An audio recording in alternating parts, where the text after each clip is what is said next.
Hello friends, welcome back, and this is the continuation of my previous video tutorial. There we have started learning how to access Hibernate API using JPA, right? And we have written a few client program, right? Uh, I'm expecting you would have watched my previous video tutorial. If not, then I would recommend you to go and watch my first part of this video and then continue to watch this video. Then that would be worthwhile for you. Now, what we have seen in the previous example, first of all, we have seen a persistent entity Hibernate client test, and here you can see how we have persisted our entity class. So this is the pure typical way to persist an entity using Hibernate. So basically here we have declared Hibernate session, and here you can see in the client how we get the Hibernate session. So first of all, we get the entity manager, and basically entity manager, from entity manager we are getting the session by calling unwrap method, and after that we continue with the session, right? We haven't persisted an entity using entity manager. Instead we have taken a session out of entity manager, and we continued with the way how we do in the Hibernate, right? So here there is one problem. Here basically we are just closing the session, but underlying entity manager we have kept open for forever, and that's the problematic in, especially in web-based application, right? You create a lot of entity manager in different client program, right, different APIs, and you are closing a session under the every entity manager, but entity manager you keep the open, and that may be the one of the out of memory leak at runtime, mostly in the prod and some lower environment like UAT or SIT. You'll get this kind of problem. So what I will recommend you, so instead of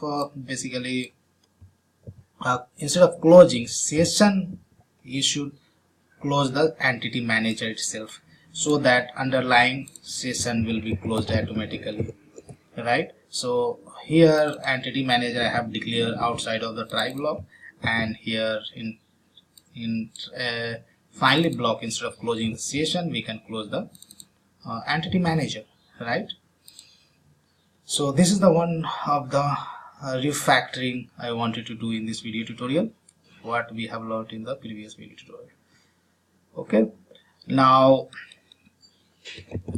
in previous video what I told you, so this is the one of the way to get the Hibernate session from JPA entity manager, but and here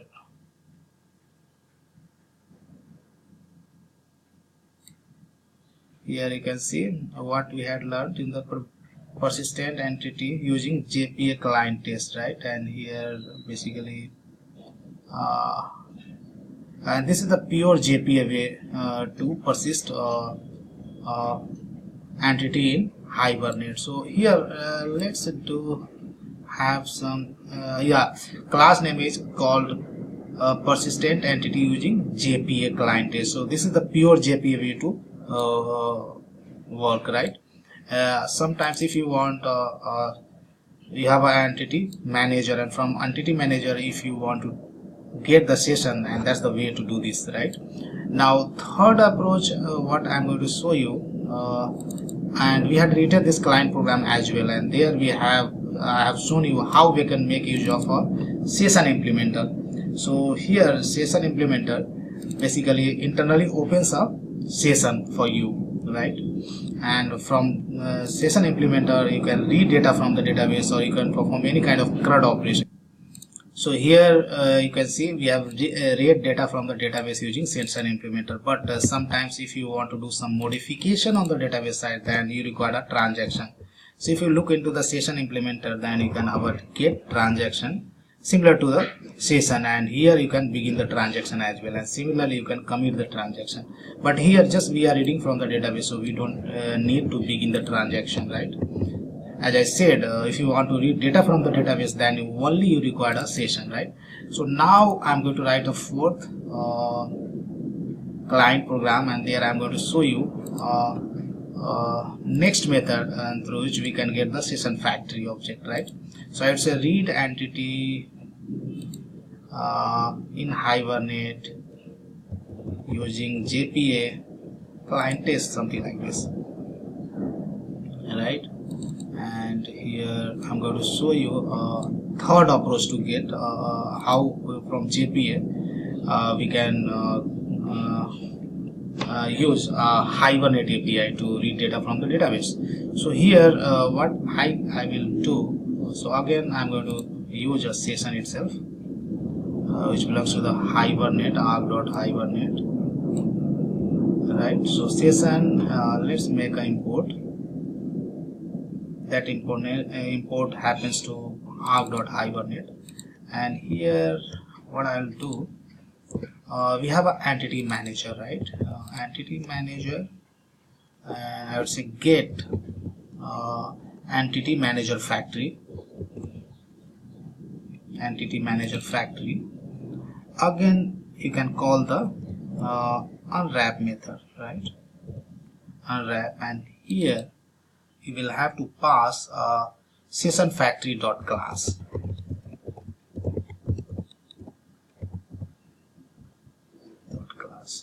Right, and this guy is going to return us a session factory, right? And once you get the session factory in Hibernate, so out of it you can get the session as well, right?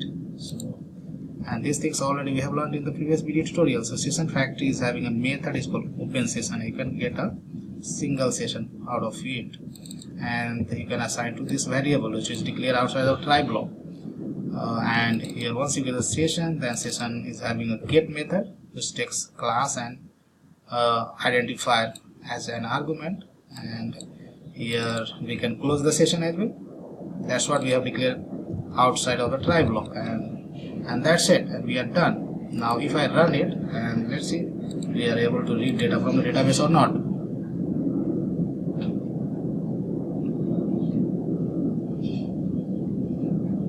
Cool, we are able to read data from the database.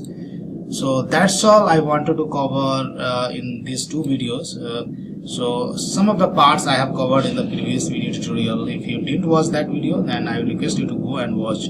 So basically in these two videos we have learned how we can use Hibernate APIs from JPA, right? And we have seen how to save data, how to read data using JPA to Hibernate API.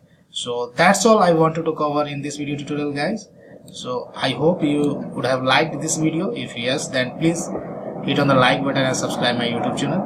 And this code I am going to check in on the GitHub, and GitHub location you will get in the video description. So thanks for watching this video, and see you next video tutorial.